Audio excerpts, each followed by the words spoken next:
Mr. Speaker, Army Private First Class Johnny Little is a former resident of my district who had been killed in action at the very young age of 19 near Cologne, Germany, while fighting Nazis during World War II.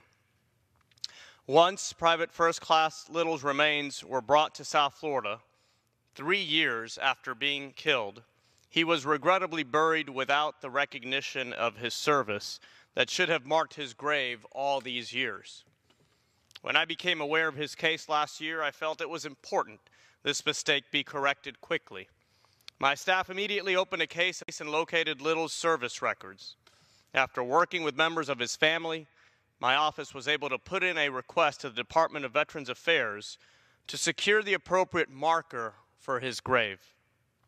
Unfortunately, due to the damage from Hurricane Irma, the cemetery was damaged and the installation of his headstone had to be put on hold.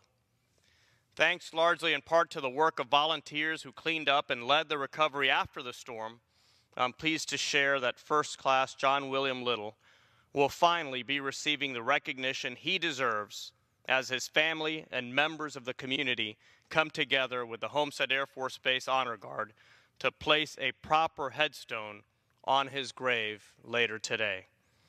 Little was part of what we call the greatest generation, and the name is rightly deserved. At a time when human dignity and basic freedoms were under attack, he and millions like him put their lives on hold to ensure our way of life would be protected for generations to come.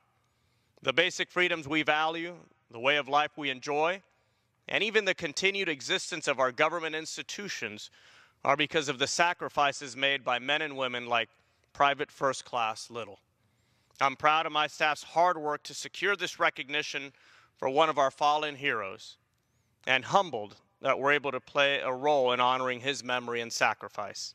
I'm disappointed I won't be there to honor him in person today, but I look forward to visiting his grave to pay my respects soon.